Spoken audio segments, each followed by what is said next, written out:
Okay, today we are going to continue our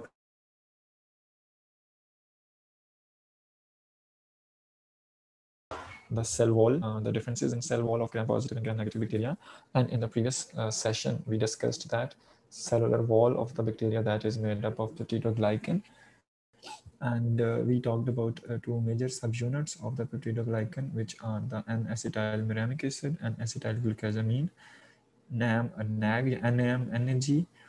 जिसको ये जो पूरे यूनिट्स हैं whenever they are aligned we call them the glycan chain.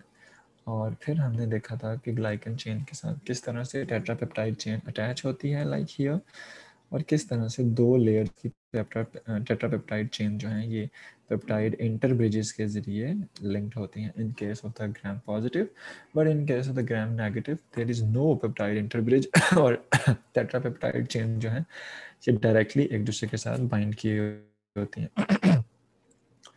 We have also talked about that there are a lot of layers that may pile on one and each other to form the peptidoglycan layer of the cellular wall. Individually gram-positive bacteria की बात करें तो because in the previous session we have observed that the peptidoglycan layer of the gram-positive bacteria that is very thick.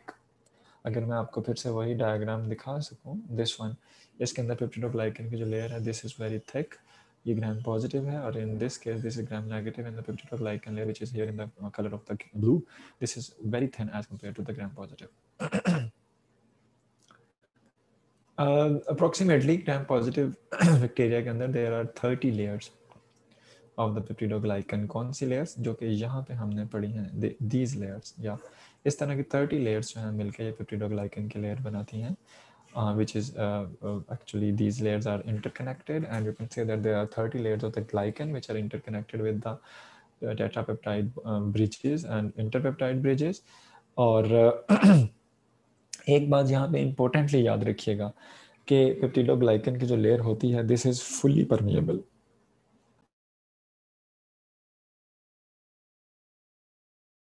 Cellular membrane के बारे में हमने पढ़ा है कि cellular membrane is semi permeable, लेकिन पेप्टिडोग्लाइकन की जो लेयर है दिस इज फुली परमिएबल. इसमें से सारी की सारी चीज़ें जो हैं वो पास आउट कर सकेंगी. अमाइनो एसिड्स हैं, शुगर्स हैं, because that peptidoglycan is basically made up of amino acids and sugar. तो इस वजह से ये जहन में रखिएगा कि पेप्टिडोग्लाइकन की layer is that is considered as a fully permeable. इसके साथ साथ सेल वॉल के अंदर ग्राम पॉजिटिव बैक्टीरिया की सेल वॉल के अंदर टेकोइक एसिड होता है, साथ ही साथ चेन ऑफ रिबिटोल फॉस्फेट या glycerol phosphate. These are some additional units which are present in the chemistry of which are considered important by the chemistry of the gram positive cell wall, and they are present along with the layer of the glycan and the tetrapeptide bridges.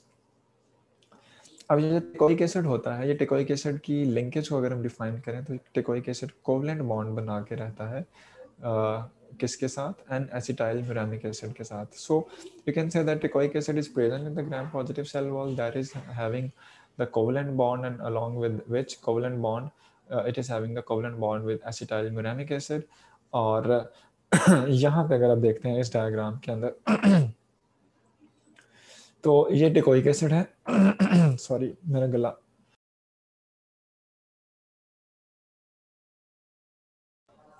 Okay, this is the tecoic acid, and this tecoic acid that is having a covalent bond along with the acetylmuramic acid. और ये अगर आप यहाँ पे ये rod, red rod shape जो देख रहे हैं, this is actually the teichoic acid here in this example. तो यहाँ पे सिर्फ मैं आपको ये बताना चाह रहा हूँ कि ग्राम पॉजिटिव सेल वॉल के अंदर पेप्टिडोग्लाइकन है. पेप्टिडोग्लाइकन किस चीज़ से बना है हमने देखा है. इसके अलावा टेकोइक एसिड होता है. टेकोइक एसिड कैसे है? This is present in the form of covalent bonds. इसके साथ साथ लिपोटेकोइक एसिड प्रेजेंट है, that is actually having the association with the cytoplasmic membrane, और इस पे हमारे पास नेगेटिव चार्ज होता है लिपोटेकोइक एसिड के ऊपर, negative charge. So that's why it gives the negative polarity to the cell wall of the bacteria. तो याद रखिएगा, मैंने पहले कुछ अर्सा बताया था कि जो बैक्टीरियल सेल वॉल है that is considered negative in polarity, और इसमें नेगेटिव चार्ज कैसे आता है? इसमें नेगेटिव चार्ज आता है due to the presence of lipoteichoic acid, और लिपोटिकोइक एसिड जो सॉरी lipoticoic acid जो है that have negative charge, so that it gives the negative polarity to the cellular wall of the bacteria. ठीक है, तो अब अगर यहाँ पे हम देखें, थोड़ा सा इमेजिन करने की कोशिश करें the cellular envelope of the gram positive जो यहाँ पे हमें दिखाया गया है, सबसे पहले अंदर वाली साइड पे होती है साइटोप्लाज्मिक मेम्ब्रेन. साइटोप्लाज्मिक मेम्ब्रेन अगर हम देखते हैं तो it is made up of lipid bilayers. ये लिपिड बाइलेयर, इसके अंदर प्रोटीन्स एम्बेडेड होती हैं. दीज आर जो कि हमने पीछे पढ़ा है साइटोप्लाज्मिक मेम्ब्रेन को डिटेल के साथ. उसके बाद ऊपर इसके हमारे पास आती है पेप्टिडोग्लाइकन और टिकोइक एसिड की लेयर, और ये पेप्टिडोग्लाइकन की पूरी लेयर यहाँ पे दिखाने की कोशिश की है, जो कि हमने पढ़ा है ग्राम पॉजिटिव के केस में देयर में भी 30 शीट्स. तो this is actually the structure of gram positive cellular envelope.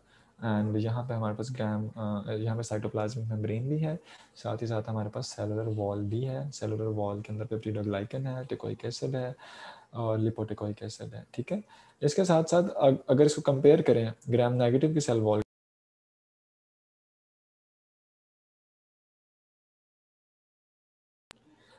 if you compare the gram positive cell wall with the gram negative cell wall, it is considered that the wall of the gram negative bacteria that is far more complex. इसकी complexity या complication ज़्यादा है, और interestingly इसके अंदर thin layer है peptidoglycan की. Gram positive के अंदर तो हमने देखा है कि थिक लेयर है, लेकिन ग्राम नेगेटिव के अंदर थिन लेयर है. लेकिन थिन लेयर के साथ साथ एक और मज़े की बात यह है कि आउटर मेम्ब्रेन है, आउटर टू द पेप्टिडोग्लाइकन, और ये लेयर जो है ये भी लिपिड बाई लेयर की मिलकर बनी होती है. अगर मैं फिर से आपको ये दिखाऊं, यहाँ पे इस डायग्राम के अंदर हमने देखा था this is the gram negative cell wall. तो सबसे अंदर साइटोप्लाज्मिक मेम्ब्रेन है, उसके बाद थिन लेयर है पेप्टिडोग्लाइकन की और उसके बाद बाहर वाली साइड पे हमारे पास फिर एक मेम्ब्रेन है जो कि लिपिड बाइलेयर के मिलके बनी हुई है, प्रोटेक्टिव मेम्ब्रेन है. ठीक है, अब इसकी डिटेल थोड़ी सी देखते हैं कि outer membrane which is unique lipid bilayer, और this is also embedded with the protein just like the cytoplasmic membrane. अब यहाँ तक एक बात तो तय है कि ग्राम नेगेटिव बैक्टीरिया के अंदर ये वाला जो स्ट्रक्चर है, अब अगर यहाँ पे आप देखें इस डायग्राम के अंदर, तो सबसे नीचे ये वाला जो पोर्शन है this is the cytoplasmic membrane, और ये बिल्कुल उसी तरह से है, लिपिड बाइलेयर्स हैं. लिपिड बाइलेयर के अंदर प्रोटीन एम्बेडेड है, ट्रांसपोर्ट प्रोटीन्स. उसके बाद ये दरमियान में this is the peptidoglycan layer जो कि काफ़ी थिन लेयर है. उसके बाद यहाँ पे लिपिड बाइलेयर है फिर से दिस वन. ठीक है, this is called outer membrane, और इस प्लस इसके साथ साथ इसके अंदर हमारे पास कुछ और चीज़ें भी हैं. फॉर एग्जांपल लिपोपोलीसेकेराइड है, ये वाला सारा के सारा जो हमें नज़र आ रहा है. तो आप कह सकते हैं कि जो सेलुलर इन्वेलप है या जो पूरी जो सेल वॉल है ग्राम नेगेटिव बैक्टीरिया की, this is for more complicated और कॉम्प्लेक्स, क्योंकि इसमें ग्राम पॉजिटिव के बरअक्स हमारे पास पेप्टिडोग्लाइकन की तो थिन लेयर है, लेकिन आउटर मेम्ब्रेन है, और उसके बाद हमारे पास लिपोपोलीसेकेराइड है, और इस लिपोपोलीसेकेराइड के अंदर स्पेशल प्रोटीन्स हैं which are called porin proteins. तो अब सवाल ये आता है कि ये जो हमारे पास पेप्टिडोग्लाइकन की लेयर के बाहर ये सारी एक आउटर मेम्ब्रेन है दिस वन, इस आउटर मेम्ब्रेन का रोल क्या है, ये किससे बनी हुई है, and why that is present in the gram negative bacteria. तो याद रखिएगा ये जो आउटर मेम्ब्रेन है it serves as a barrier to the passage of the most molecule. बड़ी सिंक्रोनाइज्ड बात है कि साइटोप्लाज्मिक मेम्ब्रेन जो है वो सेमी परमिएबल है, वो चंद चीज़ों को पास करने देती है और बाकियों को नहीं. उसके बाद आती है पेप्टिडोग्लाइकन की लेयर, वो फुली परमिएबल है, हर चीज़ उसमें से गुजर जाएगी. उसके बाद आउटर मेम्ब्रेन आती है, और आउटर मेम्ब्रेन जो आती है दिस इज़ द बैरियर, और मोस्ट ऑफ द मॉलिक्यूल्स को ये रोक लेती है, इनहिबिट कर देती है. ठीक है, सो you can say that this outer membrane this is protective barrier. It have ability to protect the cell from the entrance of the unwanted molecules. It may protect the cell from the environmental unfavorable conditions. Okay. अब सवाल ये है कि अगर bacteria ने या ग्राम negative bacteria ने कोई चीज़ अपटेक करनी है, तो ग्राम नेगेटिव बैक्टीरिया कैसे अपटेक करेगा, क्योंकि ये जो आउटर मेम्ब्रेन है ये तो हमने अभी अभी पढ़ा है कि ये बैरियर के तौर पे काम करती है? तो इसका जवाब ये है कि there may be some special proteins which are called porins, these one. ये पोरिन्स प्रेजेंट हैं बिल्कुल उसी तरह से जिस तरह साइटोप्लाज्मिक मेम्ब्रेन के अंदर ट्रांसपोर्ट प्रोटीन्स प्रेजेंट हैं, बिल्कुल उसी तरह से porin proteins are there which are present in the outer membrane. They have ability to pass through the specific molecules through the outer membrane and then pass them into the peptidoglycan, और peptidoglycan fully permeable है और उसके बाद आगे जाके cytoplasmic membrane की तरफ move करता है. So you can say that the porins, these are the specialized channels. They are made up of proteins and they span out of span the outer membrane. जिस तरह यहाँ पे अगर हम देखते हैं कि आउटर मेम्ब्रेन से बाहर की तरफ पूरे के पूरे उसके अंदर से पास थ्रू करके बाहर तक निकले हुए होते हैं, ठीक है. इसके साथ साथ जो लिपिड बाइलेयर है, ये वाली जो लिपिड बाइलेयर है, this is the typical of the other membrane. जैसा कि हमने अभी पीछे पढ़ा है, साइटोप्लाज्मिक मेम्ब्रेन के अंदर जो लिपिड बाइलेयर होती है, बिल्कुल इसका स्ट्रक्चर भी सिमिलर आउटर मेम्ब्रेन का उसी तरह का होता है, ठीक है. लेकिन जो इस आउटर मेम्ब्रेन की जो बाहर वाली लेयर है, ये जो हमें येलो येलो यहाँ पे नजर आ रही है, this layer is made up of lipopolysaccharide. Lipopolysaccharide, this is the conjugated molecule in which lipid is conjugated with the polysaccharide, ठीक है. दिस वन, तो ये आउटर मेम्ब्रेन, ये सारी आउटर मेम्ब्रेन है जिसका इनर पोर्शन जो है वो फॉस्फोलिपिड से मिलकर बना है, बिल्कुल उसी तरह जिस तरह से हमारे पास साइटोप्लाज्मिक मेम्ब्रेन है.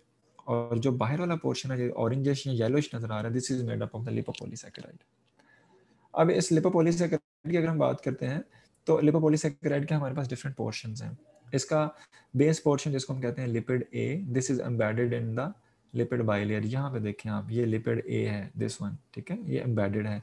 उसके बाद ये वाला portion, this is considered as the polysaccharide, ये पोलीसैकेराइड है. और उसके बाद जो ये थ्रेड्स बाहर को निकले हुए हैं, they are the specific polysaccharide, इनको हम कहते हैं O specific polysaccharide. Why they are called O specific, इस पे हम बात करेंगे.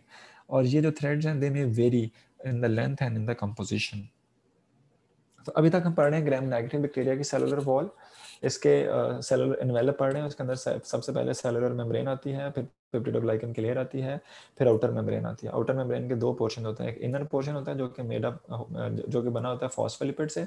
एक आउटर पोर्शन होता है जो कि बना होता है लिपोपोलीसैकेराइड से. लिपोपोलीसैकेराइड से मिलके बना है. और लिपोपोलीसैकेराइड के हमारे पास डिफरेंट सेक्शंस हैं जिनकी हमने बात की है, lipid A, gold polysaccharides, etc., etc. Okay, so this was about it. This was a very brief discussion about the outer membrane of the gram-negative bacteria. अभी हमने ये पार्ट्स ऑफ लिपोपोलीसैकेराइड पे डिस्कशन करनी है, लेकिन यहाँ तक अगर आपको कोई भी क्वेश्चन है, यू गाइस में आस्क. आगे मूव करने लगे हम. The next one, these are different parts of the lipopolysaccharide. I have told you there are different parts. एक उसमें लिपिड A है और एक है O स्पेसिफिक पोलीसैकेराइड. अच्छा, अब जब हम लिपिड A की बात करते हैं, तो so we can say that lipid A is the portion that has ability to anchor the molecule in the lipid bilayer, ठीक है. और इसका केमिकल मेकअप अगर आप देखते हैं तो this is actually the body's ability to recognise the presence of invading bacteria. इसको थोड़ा सा मैं एक्सप्लेन करूंगा इस सेंटेंस को. अगर पीछे इसी डायग्राम में वापस जाऊं तो जो lipid A, this portion, we are talking about this portion. So this is the portion that helps to anchor the molecule into the lipid bilayer. इस बाइलेयर के अंदर एंकर करता है. अब ये जो लिपिड ए है, अब होता क्या है कि जब ग्राम नेगेटिव बैक्टीरिया किसी ह्यूमन बॉडी पे इन्फेक्शन कॉज करता है या अटैक करता है, तो ह्यूमन बॉडी जो है that has ability to recognize the composition of that lipid A, this one, ठीक है.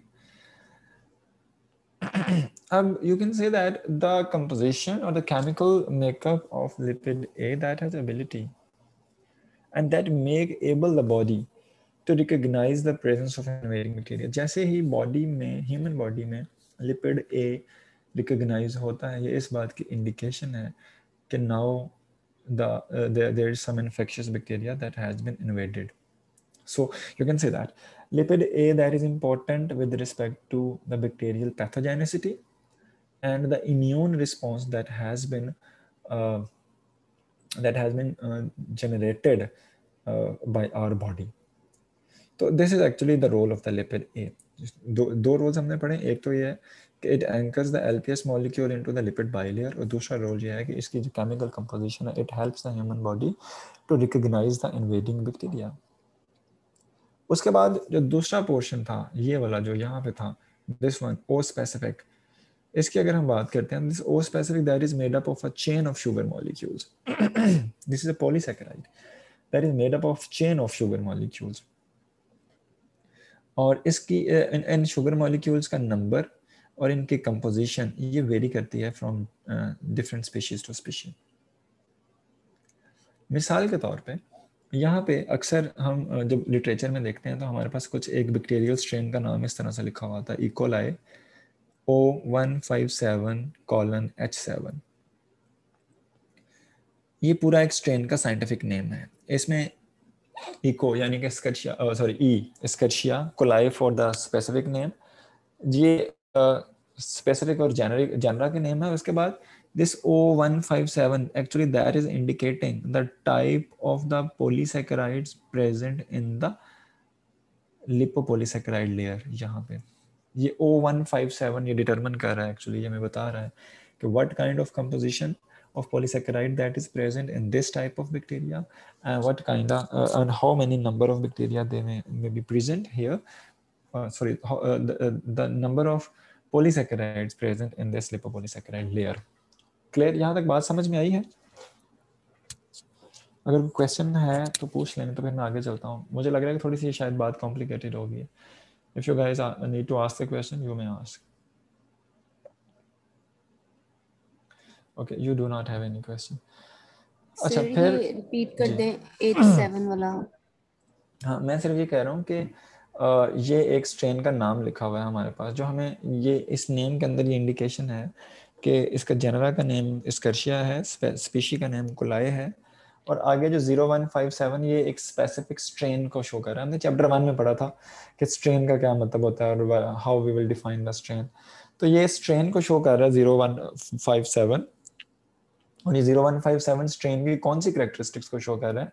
स्ट्रेन में मौजूद ओ स्पेसिफिक पॉलीसेकेराइड को, या ओ स्पेसिफिक पॉलीसेकेराइड की कंपोजिशन और उसके नंबर को शो कर रहा है। ठीक है, अगर कोई वाइल्ड टाइप स्ट्रेन होगा या अगर कोई स्ट्रेन से डिफरेंट होगा तो फिर उसके हमारे पास यहाँ पे O157 की बजाय कोडिंग चेंज हो जाएगी। So actually this coding is showing that कि ये एक स्पेसिफिक स्ट्रेन है जिसके लिपोपॉलीसेकेराइड लेयर में स्पेसिफिक सीक्वेंसेस मौजूद हैं। तो मैं सिर्फ यहाँ पे ये बताना चाह रहा हूँ कि जो ओ स्पेसिफिक पॉलीसेकेराइड है ये हर बैक्टीरिया में या डिफरेंट स्पीशीज में इट में वेरी, इट्स कंपोजिशन में वेरी और इट्स नंबर में वेरी। ठीक है, ये हमने अभी यहाँ पे ये देखा है, ये वाले पोर्शन की सिर्फ बात हो रही है, इस पोर्शन की, दिस पोर्शन।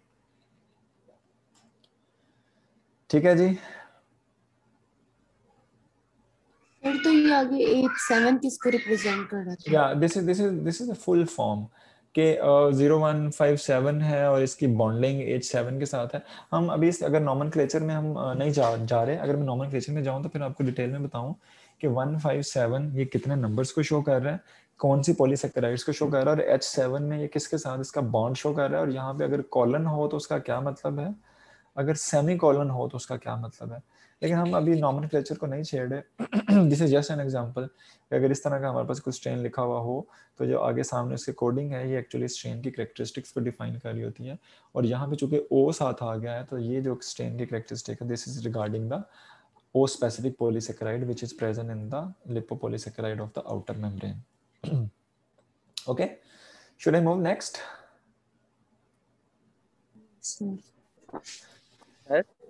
जी, ये जो पॉलीसेकेराइड होते हैं वो सिग्नलिंग में भी मतलब कहते हैं सिग्नलिंग में भी इनका रोल होता है कोई, क्योंकि बिल्कुल आउटसाइड में होते हैं तो yes इनका जो definitely signaling they may have their role in the signaling process।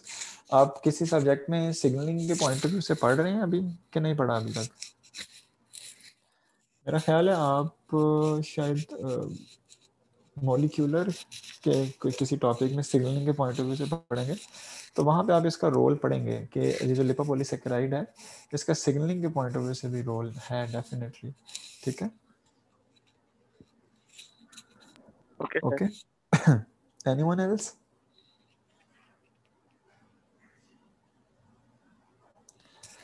चलें आगे चलते हैं. The next topic that we have to discuss here, this is the periplasm.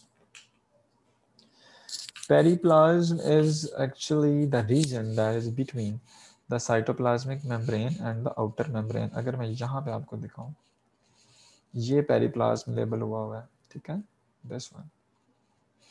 तो पेरिप्लाज्म आप कह सकते हैं कि this is the region which is present between the cytoplasmic membrane, जो कि ये वाली है, and between the outer membrane. So this is called the periplasm. This is gel-like structure. ये gel-like material है. अब इसका रोल क्या है? Why periplasm is there only in the gram-negative bacteria? So periplasm में क्या है कि all the secreted proteins which are secreted by the bacteria, they used to accumulate there in the periplasm. And most of the proteins and enzymes which have been produced by the bacteria, and these enzymes, if they are involved in the nutrient degradation as well as transport, they are involved and they are present in there in the periplasmic space. और ये तब तक उस periplasmic space में present होते हैं जब periplasmic space से आगे बैक्टीरिया इनको पास आउट नहीं कर देता, या यू कैन से दैट जब बैक्टीरिया को मूव कराना है इन मॉलिक्यूल्स को या आगे बाहर ज़रूरत है तो तब इनको बाहर सेंड किया जाता है. Otherwise all of these degrading transport materials and some enzymes they are present only in the periplasm. और ये पेरिप्लाज्म इज अ स्पेस, सो इसी वजह से जेल लाइक स्पेस है क्योंकि इसके अंदर different secreted proteins, different secreted enzymes they में भी प्रेजेंट है. सो इसके साथ साथ वो वाले एंजाइम्स भी जो कि सेल सिक्रीट करता है for the breakdown of peptides and some other molecules. तो normally all of these enzymes they may be present in the periplasm and whenever they would be required by the cell to excrete it out. तो ये आप समझ लेंगे पेरिप्लाज्म जो है ये एक रेजरवायर के तौर पे काम कर रहा है, और जब सेल को इसमें से एक्सक्रीट आउट करना है तो तब सेल इसको एक्सट्रैक्ट करेगा. इसके साथ साथ हमने साइटोप्लाज्मिक मेम्ब्रेन जब पढ़ी थी तो वहाँ पे हमने एबीसी ट्रांसपोर्ट प्रोटीन्स के बारे में पढ़ा था. तो एबीसी ट्रांसपोर्ट सिस्टम जो है, मैं अगर आपको याद करवाऊँ पीछे स्लाइड पे, एबीसी ट्रांसपोर्ट सिस्टम यहाँ बेस एग्जांपल में हमने पढ़ा था एबीसी ट्रांसपोर्ट सिस्टम. तो एबीसी ट्रांसपोर्ट सिस्टम की भी प्रोटीन्स जो हैं they are considered that they are present in the periplasmic space. ठीक है, ये याद रखिएगा, दिस वन पेरिप्लाज्मिक स्पेस. तो पेरिप्लाज्म that is a space which is present in between the cytoplasmic layer and the outer membrane, or this is a gel-like layer. This is actually the reservoir. This acts like the reservoir in which different proteins and different enzymes may be present. ठीक है, तो आगे अगर हम देखते हैं हमारे पास जो कुछ एंटीबैक्टीरियल सब्सटेंसेस की बात आती है which have ability to target the peptidoglycan. अब यहाँ पे थोड़ी मॉडिफिकेशन इस टॉपिक की स्टार्ट हो जाएगी. अभी तक हमने पढ़ा है कि सेलुलर मेम्ब्रेन होती है, सेलुलर वॉल होती है. ग्राम पॉजिटिव बैक्टीरिया की सेलुलर वॉल थोड़ी सिंपल होती है, ग्राम नेगेटिव बैक्टीरिया की सेलुलर वॉल थोड़ी सी कॉम्प्लिकेटेड होती है. आगे हमने मज़ीद ये पढ़ा है कि किस तरह से रोल आता है, इनका स्ट्रक्चरल वेरिएशंस हैं क्या, किस तरह से पेरिप्लाज्म में बैक्टीरियल एंजाइम जो हैं वो स्टोर होते हैं. अब आगे थोड़ा सा ये देखते हैं कि what is the effect of the antibiotic and what is the effect of some inhibitory components on the microorganisms. अगर microbial infection है and if there is a disease and microbial infection and we use the antibiotics to inhibit the growth of the bacteria, तो कोई भी antibiotic जो है उसका effect different होगा ग्राम positive bacteria के लिए एंड ग्राम नेगेटिव बैक्टीरिया के लिए. इफेक्ट डिफरेंट कैसे होगा, बड़ी अभी अब तो क्लियर बात है क्योंकि हमने केमिस्ट्री पढ़ी है दोनों की, ग्राम पॉजिटिव सेल वॉल की और ग्राम नेगेटिव सेल वॉल की. तो चूंकि दोनों की कंपोजिशन डिफरेंट है इसी वजह से एंटीबैक्टीरियल सब्सटेंसेस का इफेक्ट डिफरेंट होगा. ठीक है, और अगर हम देखते हैं तो ग्राम पॉजिटिव बैक्टीरिया जो हैं इनके अराउंड सिर्फ पेप्टिडोग्लाइकन की लेयर है, and we have discussed the peptidoglycan layer is fully permeable. तो अगर हम कोई एंटीबायोटिक देते हैं तो वो तो पेप्टिडोग्लाइकन की लेयर तो इनहिबिट नहीं करती, एंटीबायोटिक फौरी से सेल के अंदर एंटर हो जाएगी, सेल को वीक करेगी, सेल को किल कर देगी।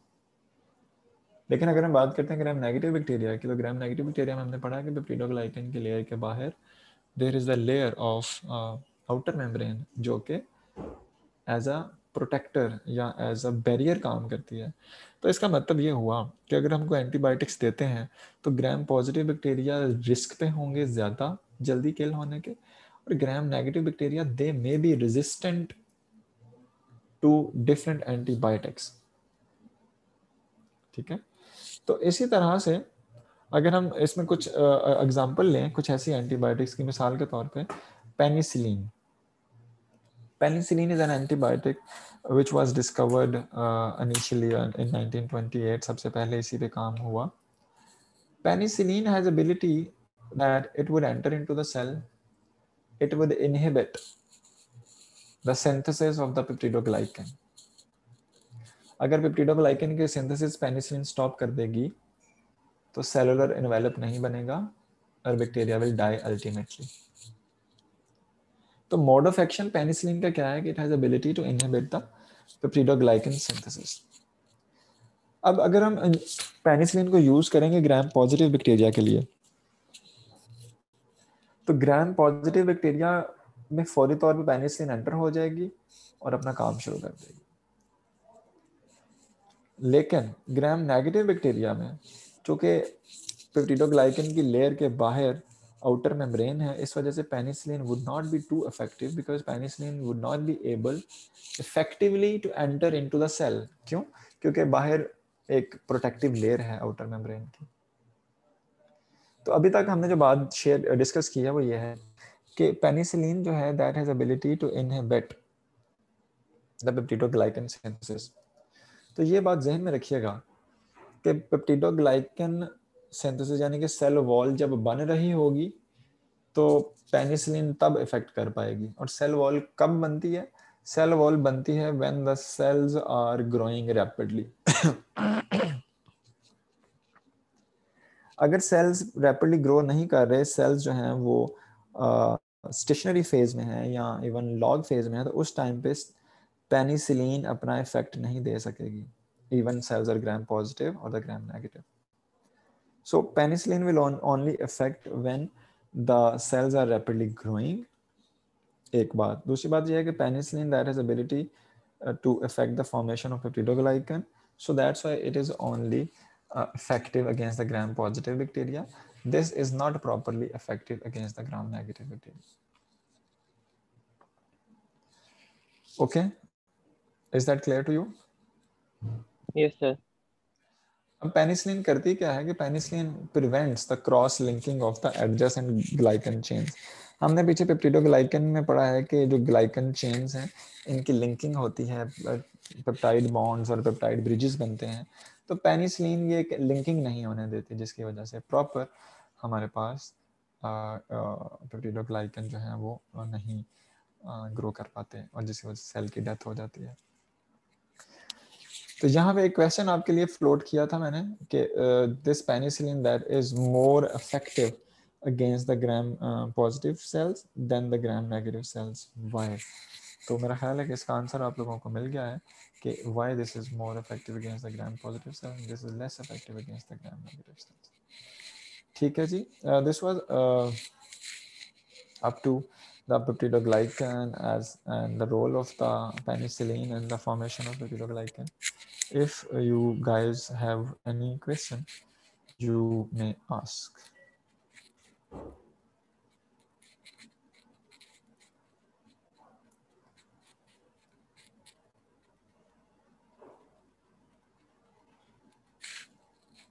Okay, if there is no question, so हम आगे move करते हैं लाइजोजाइम पे। अच्छा मुझे ये बताइए कि what do you know about the lysozyme? ये लाइजोजाइम्स क्या होते हैं? लाइजोजाइम इसका नाम वो तो जो सुना उनसे होगा। स्ट्रक्चर्स के ब्रेक डाउन करते हैं, lyso mean break down enzyme. Lysozymes sir organelle है ये लाइसोजाइम। ऑर्गेनेल है या एंजाइम है? सर एंजाइम है क्योंकि ऑर्गेनेल तो लाइसोसोम होता है ना। Yes.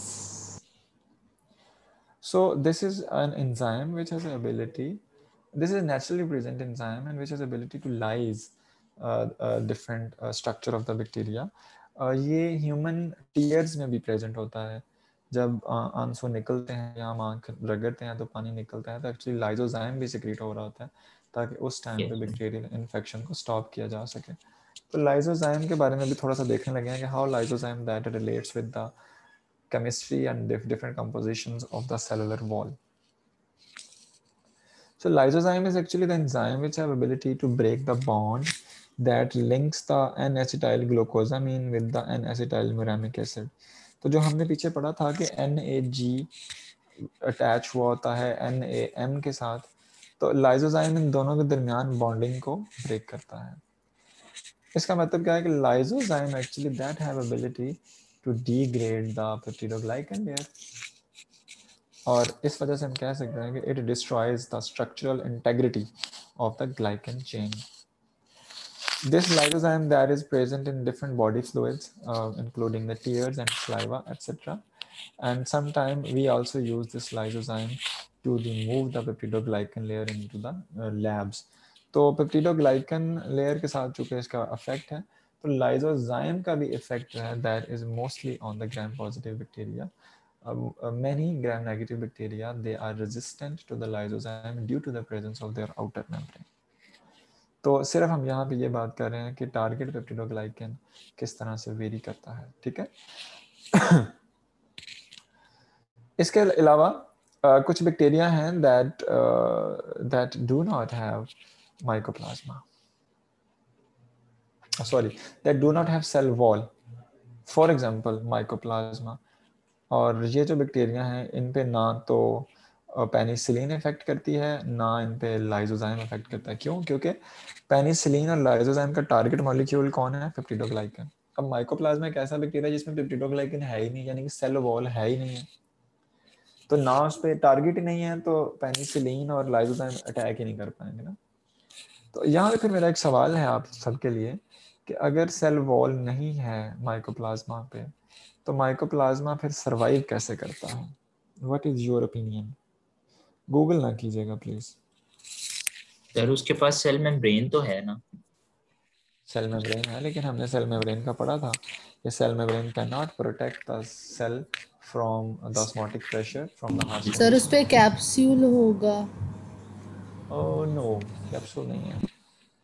सर उसमें फिर कोई ऐसे ऐसे मतलब मॉलिक्यूल्स वगैरह होंगे जो काफी स्ट्रॉन्ग या रिजिड हार्ड हो तो सेल मेम्ब्रेन को वो सख्त रखे। सेल वो, हाँ जी। ओके, इसके अलावा कुछ?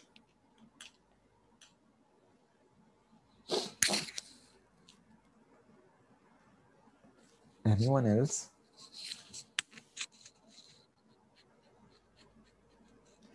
Okay, the answer to this question is that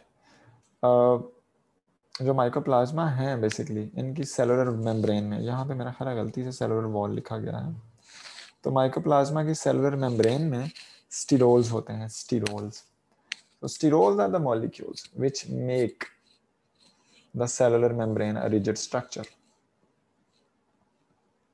जिसकी वजह से माइकोप्लाज्मा जो है without cellular wall it have ability to survive in the harsh conditions. So this was all about the cellular wall. If you guys have any question, you may ask. अब ऐसा करें कि 5 minute ले लें, इसको एक दफ़ा रिव्यू कर लें सेलुलर वॉल के पोर्शन को, and if you guys have any question, you may ask to regulate the immune system of the body, or it enables the immune system of the body to identify or to recognize the lipid A. ये जो ओ specific polysaccharide है, ये भी चूंकि lipid ए की extension है, this would act like an antigen. जब हम इम्यून रिएक्शंस की बात करते हैं तो उसमें हम एंटीजन और एंटीबॉडी डिस्कस करते हैं। तो मैंने एक दफ़ा शायद पहले भी क्लास में डिस्कशन, नहीं दूसरी क्लास में थी, कि antigen would enter into the human body, antigen would be any foreign particle, and according to that antigen human body will release the antibodies. and that antibodies, they would react with the antigens or the foreign particles that have been entered into the human body, and they will kill it, destroy it. अब कोई भी antibody जो human body produce करेगी, that would be very specific, और वो किसी specific antigen की वजह से ही प्रोड्यूस होगी. तो ये जो ओ स्पेसिफिक पॉलीसेकेराइड है, ये एंटीजन के तौर पे काम करता है. ह्यूमन इम्यून सिस्टम इस ओ स्पेसिफिक पॉलीसेकेराइड को रिकॉग्नाइज करता है, इसको आइडेंटिफाई करता है कि this is the antigen that has been entered into the body, and now the human immune system will form the antibody against it. You can say that, and generally, this O specific polysaccharide that may be acting like the antigen. Okay, is that clear? जी sir. हाँ, इतना ही रखें, ये बहुत फिर हो जाएगा complicated. इसका मतलब क्या होगा कि जो ग्राम नेगेटिव बैक्टीरिया हैं, whenever they would be entered into the body, their O specific polysaccharide, this would activate the immune system, and immune system will start the production of the antibodies. Okay, मुझे समझ नहीं आ रही थी कि मुझे इसको किस तरह से थोड़ा सम अप करना चाहिए, तो इस वजह से मैं सिर्फ आपको थोड़ा थोड़ा बता रहा हूँ. आगे चलते हैं.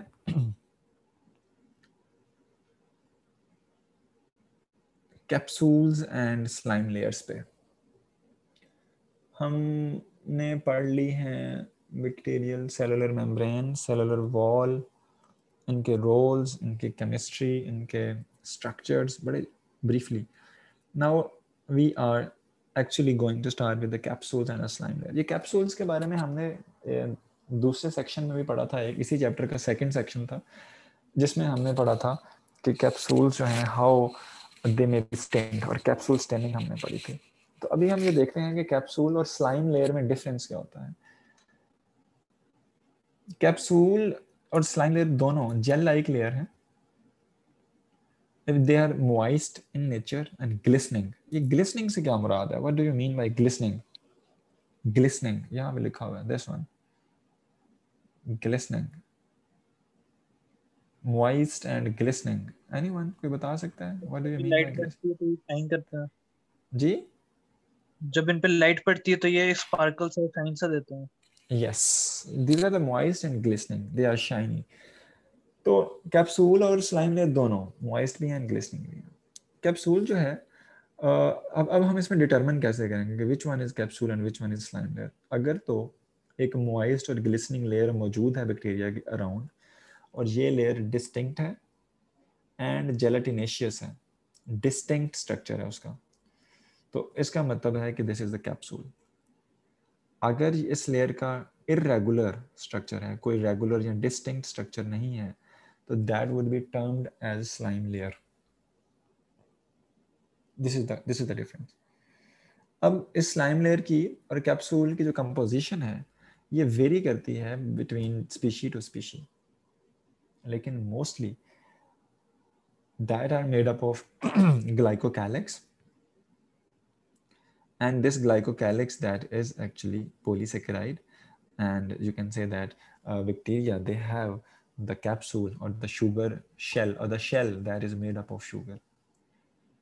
इसके साथ साथ there are few capsules which are made up of polypeptides, this one, and these polypeptides are the repeating units of 1 or 2 amino acids only. एक या 2 अमाइनो एसिड्स होंगे, वही रिपीट हो के बार बार हमारे पास छोटे छोटे पॉलीपेप्टाइड सब यूनिट्स बनाएंगे, और ये सब यूनिट्स जो हैं ये कैप्सूल में एग्जिस्ट करते हैं. दूसरी बात ये देखिएगा कि जो अमाइनो एसिड्स हैं, दे आर इन नेचर, अब amino acids they may be present in the 2 forms in nature. एक फॉर्म आपने बायोकेमिस्ट्री में पढ़ी होगी, D form and L form, laevorotatory and dextrorotatory, पढ़ा है बायोकेमिस्ट्री में, L form and D form of the amino acids. Yes sir, पढ़ा है. गुड. तो एल फॉर्म जो है, L form is commonly present in nature, लेकिन डी फॉर्म जो है that is rarely present in nature. तो कैप्सूल में मौजूद ये जो अमाइनो एसिड्स का टेट्रापेप्टाइड या पॉलीपेप्टाइड होगा, this is made up of D stereoisomeric form, and this is actually rare, and somehow we can say that we only observe in the cellular envelope of the bacteria. ये D form जो है यहाँ पे हमें मिलती है. So capsule and slime layer. अब capsule क्या है? कैप्सूल का फंक्शन क्या है कि they allow bacteria to adhere on different places, because ये मॉइस्ट हैं ये जेल लाइक हैं, इनका यूज करते हुए बैक्टीरिया किसी भी सरफेस के साथ अपने आप को बाइंड कर सकता है. इसका मतलब हुआ कि capsules and slime layers they may have their role in the formation of biofilms. They may have their role in the formation of dental plaques. ठीक है. तो इसमें अगर हम देखते हैं डेंटल प्लैक की अगर हमारे पास अब बात आ गई है तो इसको अगर डिटेल से देखते हैं थोड़ा. Streptococcus mutans, this is a bacteria that have ability to use the sucrose.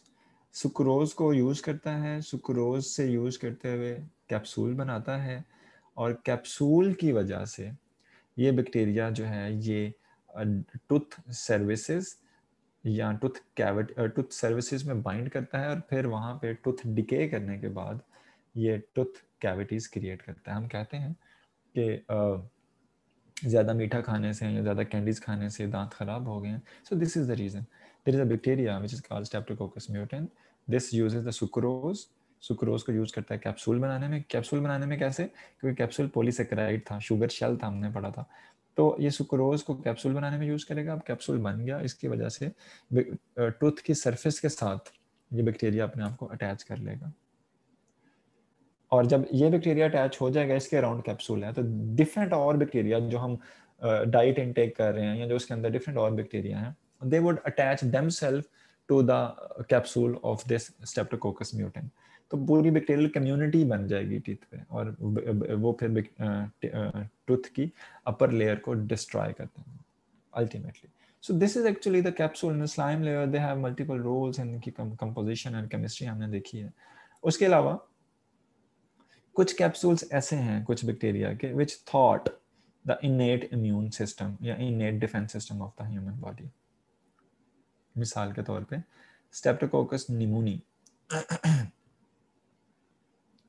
अब यहाँ पे मैं आपको थोड़ा सा रिकॉल करवाऊंगा. आपने किसी ज़माने में एक एक्सपेरिमेंट पढ़ा होगा, माइस एक्सपेरिमेंट था, the rough Streptococcus pneumoniae and smooth S type Streptococcus pneumoniae and R type Streptococcus pneumoniae. उन दोनों किस्म के स्ट्रेप्टोकोकस निमोनी से चूहों को इन्फेक्शन करवाया गया था, तो एक की वजह से चूहों की डेथ हो गई थी, एक की वजह से नहीं हुई थी. फिर उन्होंने देखा था कि जिस बैक्टीरिया में कोट मौजूद है या कैप्सूल मौजूद है, याद आ रहा है कुछ एक्सपेरिमेंट आपने कभी पढ़ा था? यस सर, हमने पढ़ा था. जी सर, पढ़ा था. कोट की वजह से जेनेटिक मटेरियल ट्रांसफर नहीं हो रहा था, और वो जो है उनके डुप्लीकेट्स नहीं बन पा रहे थे, रेजिस्टेंट वाले, इस तरह से कुछ था. Yes, this was in the FSC, शायद चैप्टर नंबर 22 था, मुझे याद पड़ता है, सेकंड ईयर में. तो Streptococcus pneumoniae, Streptococcus pneumoniae was actually the bacteria. अब यहाँ पे एक टर्म यूज हुई है, to thought innate defence system. तो आगे थोड़ी सी इसकी एक्सप्लेनेशन है कि unencapsulated cells they are quickly engulfed and killed by phagocytes. जब unencapsulated Streptococcus pneumoniae human body में एंटर होता है, तो ह्यूमन बॉडी में मौजूद फैगोसाइट्स या यू कैन से जो हमारे डिफेंस सेल्स हैं, they readily destroy the Streptococcus pneumoniae. अब अगर स्ट्रेप्टोकोकस निमोनी के ऊपर कैप्सूल मौजूद है एंड कैप्सुलेटेड स्ट्रेप्टोकोकस निमोनी ने किसी भी बॉडी को इन्फेक्ट किया है, तो अब इसको इनगल्फ करना इज नॉट इजी. तो there are some capsules which have their role. तो मैं सिर्फ उसी एक्सपेरिमेंट को रिकॉल करवा रहा हूँ आपके पास. अगर आप उसको प्रॉपर रिकॉल कर लें तो आपको ये स्लाइड एग्जैक्टली समझ आ जाएगी कि how capsulated bacteria they have the potential to cause the infection. Because they have capsule, they may not be engulfed easily, and their infectious rate may be higher as compared to encapsulated bacteria, unencapsulated. ठीक है? So this is actually the role of slime layer and the capsules, etc. Up to this point, if you guys have any question, you may ask.